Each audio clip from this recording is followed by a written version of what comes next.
O Senhor esteja convosco. Ele está no meio de nós. Proclamação da Boa Nova de Jesus Cristo, segundo João. Glória a vós, Senhor.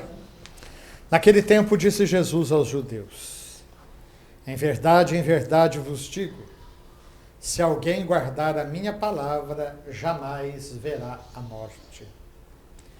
Disseram então os judeus: agora sabemos que tens um demônio. Abraão morreu e os profetas também. E tu dizes, se alguém guardar a minha palavra, jamais verá a morte. Acaso és maior do que nosso pai Abraão, que morreu, como também os profetas? Quem pretendes tu ser? Jesus respondeu, se me glorifico a mim mesmo, minha glória não vale nada. Quem me glorifica é o meu Pai, aquele que vós dizeis ser o vosso Deus. No entanto, não o conheceis, mas eu o conheço. E se dissesse que não o conheço, seria um mentiroso como vós. Mas eu o conheço e guardo a sua palavra. Vosso pai Abraão exultou por ver o meu dia. Ele o viu e alegrou-se.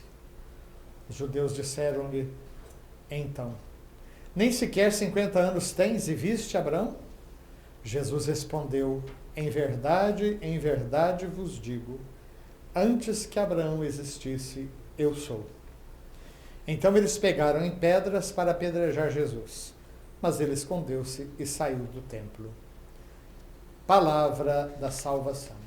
Glória a vós, Senhor. Meus caros irmãos e irmãs, esta primeira leitura é uma das narrativas que a Bíblia apresenta da aliança entre Deus e Abraão.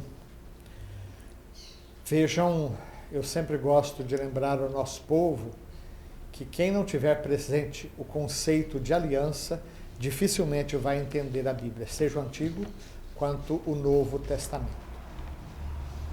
Aliás, essa foi a grande sacada, digamos, intuição, percepção, revelação, por que não dizer, que aconteceu ao povo de Israel, quando ele percebeu que, por um lado, Deus era o absolutamente transcendente, o totalmente outro, e ao mesmo tempo era alguém próximo que caminhava no meio do seu povo.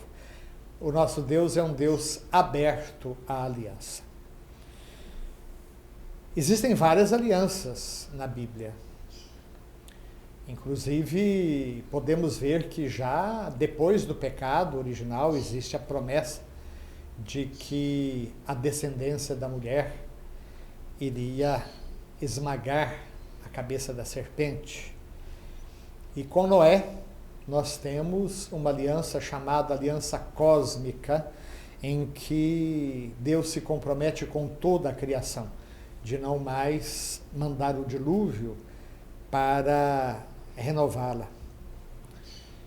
Mas com Abraão começa algo muito especial, porque agora Deus vai escolher e vai formar um povo, a partir do qual viria, milênios depois, o próprio Salvador, centro e senhor da história.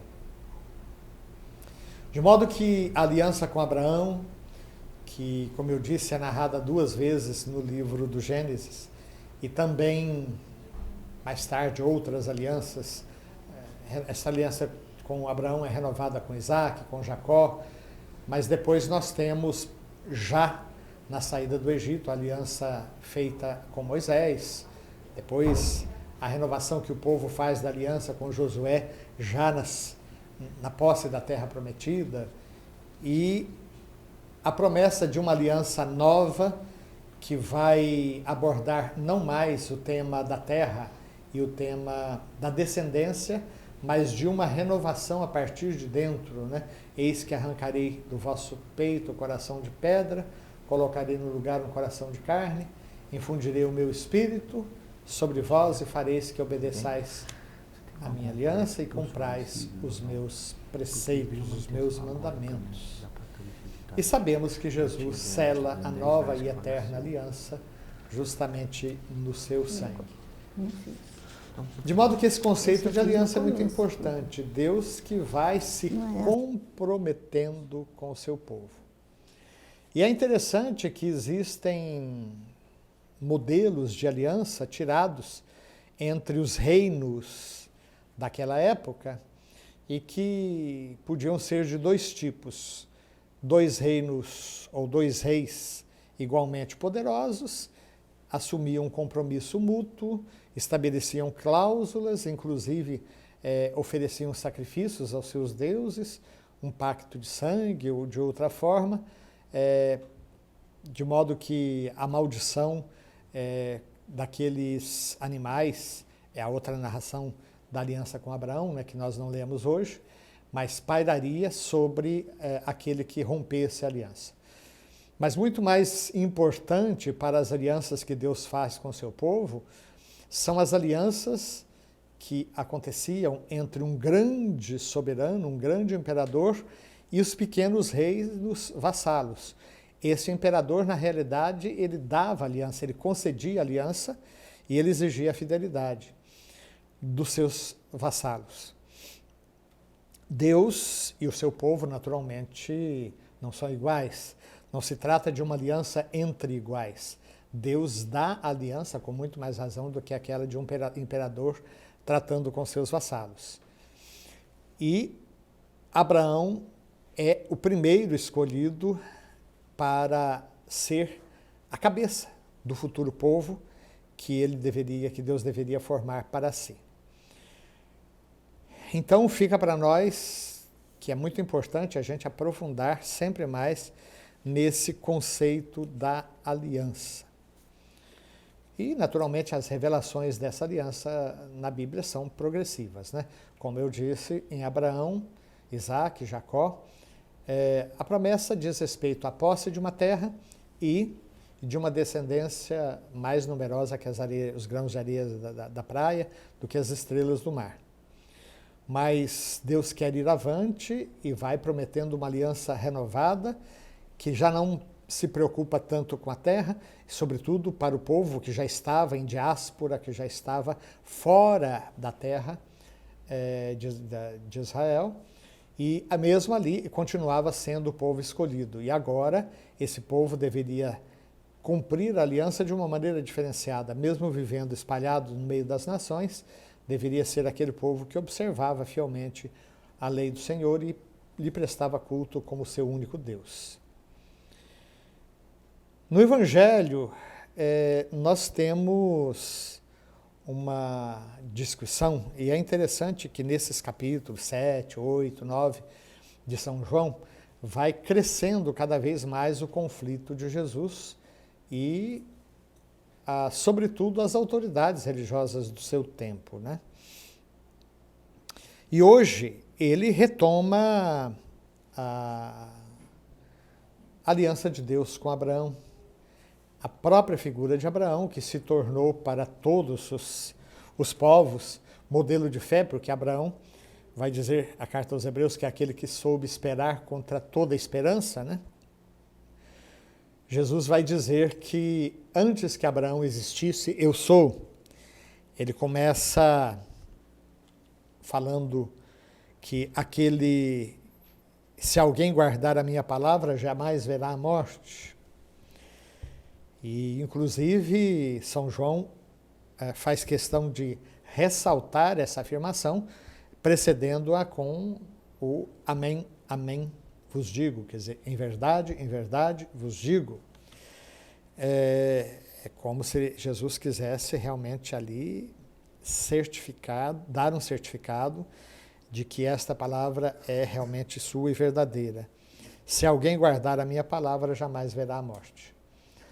Bom, é compreensível que aqueles seus adversários dissessem, como assim? O próprio Abraão morreu, os profetas morreram, e você está dizendo que se alguém guardar a minha palavra, jamais verá a morte. Por acaso você é maior que Abraão, nosso pai, que morreu? Você é maior que os profetas, que morreram? Quem você pretende de ser? Sabe, meus queridos, muitas vezes nós diante do mistério da dor, do mistério do sofrimento, do mistério da morte, nós não apenas esperneamos. Dizem que existe no direito o jus esperneandi, né, que é o direito do réu espernear para ver se ele consegue ou a sua inocência, a sua inocentação, né, ou se ele consegue, a declaração de inocente, melhor dizendo, ou se ele consegue pelo menos uma minimização da pena, né, o direito de espernear. Nós não só esperneamos diante de Deus dizendo, olha, tem misericórdia de mim, e tem misericórdia dessa minha esposa, desse meu esposo, dessa pessoa tão querida e tal, mas muitas vezes realmente nós questionamos a Deus. Nós questionamos o Senhor. O Senhor não é o Senhor da vida, então por que o meu filho morreu? Se o Senhor é o Senhor da vida, por que a minha esposa faleceu? E, no entanto, a palavra de Jesus continua sendo verdadeira. Se alguém guardar a minha palavra, jamais verá a morte. Jesus vai responder, se me glorifico a mim mesmo, a minha glória não vale nada. Quem me glorifica é meu Pai. Vosso pai Abraão exultou por ver meu dia, ele viu e alegrou-se. E aí é que seus adversários criaram um caso de vez, né? Você não tem 50 anos e viu Abraão? E aí a resposta de Jesus, e ele nunca voltava atrás, né? Em verdade eu vos digo, antes que Abraão existisse, eu sou. Sabem que isso é verdade, tanto se a gente interpreta o eu sou apenas como uma expressão usando o verbo ser, né? Eu existo. É verdade isso porque o verbo que se encarnou é eterno, mesmo que ele tenha entrado na nossa história. Mas é muito mais verdade quando nós percebemos que é mais uma vez São João lembrando que Jesus assume o nome de Deus. Quando Deus se revela a Moisés, lá no Horebe, através daquela sarça ardente, aquela planta que queimava sem se consumir, e Moisés lhe pergunta o seu nome e ele vai responder, eu sou aquele que sou. Então, ide dizer ao meu povo, eu sou, que muito tempo se pronunciou como Javé, e desde o Papa Bento, por respeito aos judeus que não pronunciam o seu nome, as traduções litúrgicas da Sagrada Escritura já não usam mais esse nome, apenas colocam Senhor com caixa alta, né, com letras maiúsculas, de modo que quando você estiver vendo o Antigo Testamento e perceber que tem lá Senhor com letra maiúscula, pode saber que é o famoso tetragrama sagrado, as 4 consoantes do nome que Deus revelou a Moisés.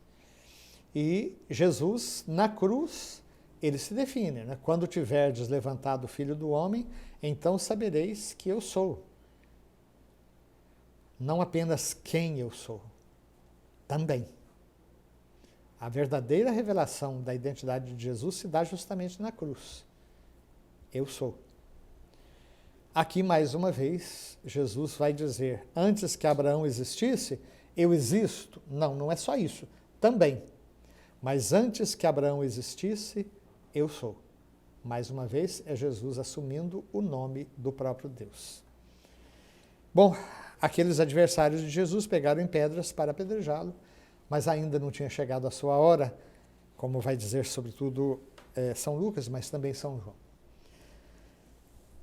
Fica para nós, mais uma vez, a necessidade permanente de nos perguntarmos quem é Jesus para mim?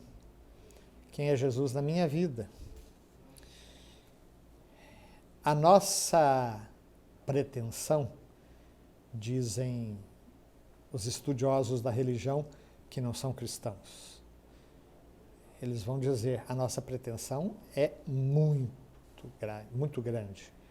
Nenhum fundador de religião se declarava Deus. Buda nunca falou que ele era Deus, Maomé nunca falou que ele era Deus.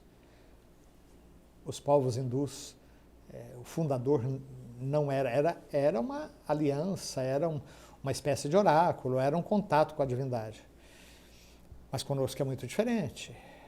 O fundador da nossa fé, o fundamento da nossa fé, é um homem, sim, Jesus de Nazaré, mas um homem que é Deus. Um homem que assume, não por usurpação, não por uma apropriação indébita, o nome de Deus, mas ele apenas manifesta que ele tem pleno direito a esse nome. Que o Senhor nos abençoe e abençoe sempre mais as nossas famílias. Amém.